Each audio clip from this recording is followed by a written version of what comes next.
So here we are with another Dave's Do-It-Yourself, hopefully not disasters. My wife was taking a shower and the shower nozzle here, the spigot, broke off. And if you can look inside this nasty little thing, you could see that what happened was the threaded receptacle actually broke off here. So that what I'm left with is a pipe coming out that has a threaded receptacle on the end of it that is no good and has to be either replaced, which was my plan. I went out to Home Depot to buy a propane torch, and that was my plan, to sweat that end off and put on a new receptacle piece with the threads.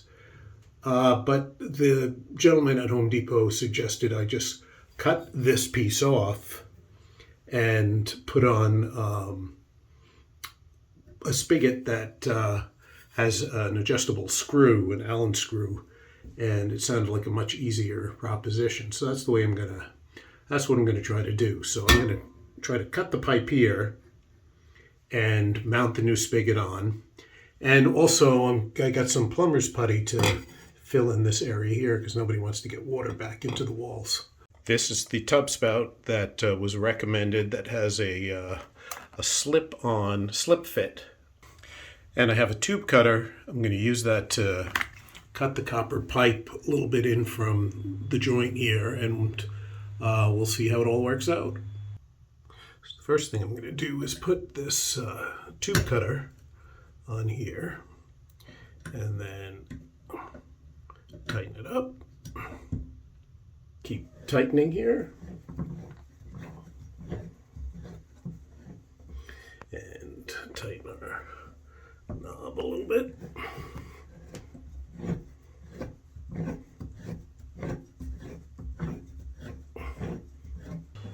Okay, just a couple minutes later, I have my clean cut.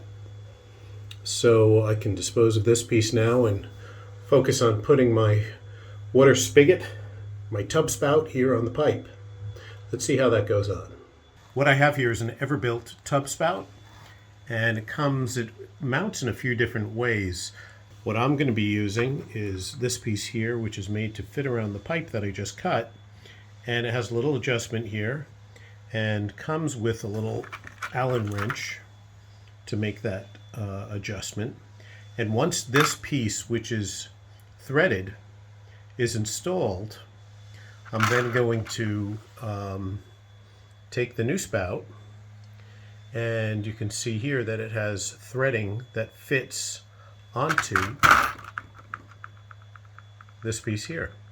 So let's see, we're going to take this piece and we'll just put it over the end of the pipe here, and I need to just put this on and push it back a bit.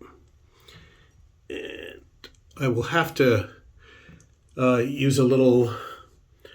have to play around a little bit to find the exact position where I want the spout to be, but probably further back than that. And then once I find that position, I'm going to wind up tightening this little bolt with the Allen wrench to keep it in position. But if we take the spout now just for the heck of it and put it on, see that it'll actually screw onto that. It does screw on and hold onto that piece. But my job here is to eliminate that gap in there right now by pushing this piece back a little further. So I put plumber's putty in there, pushed back the threaded receptacle, and then we're gonna tighten it with the Allen wrench. This seems to be a good position. I sort of fitted the spout on here to find a place where it was going to make a nice tight seal. Let's use this end here.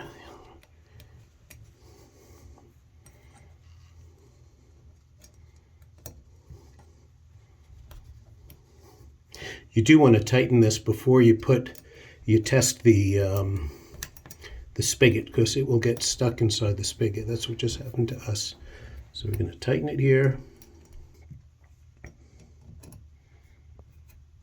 There we go. And now we'll take the new spigot. Remember, that has the threads inside. We're going to put it onto that threaded piece and just spin it.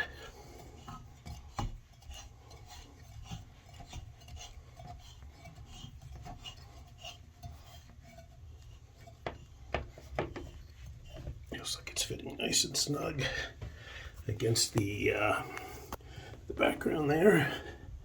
And that'll be the final position, I think, right about there.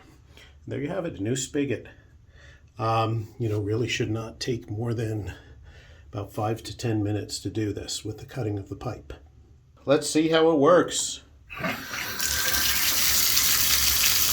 it is. And the last thing that I'm going to do is put a bead of silicone caulking around here, just to be a little plate extra safe that we're not going to get any water going into the wall. But that's pretty much it. There was no need for getting into a torch to sweat off the various parts. I was able to easily cut off what I needed to and install the tub, and it's really on there very securely.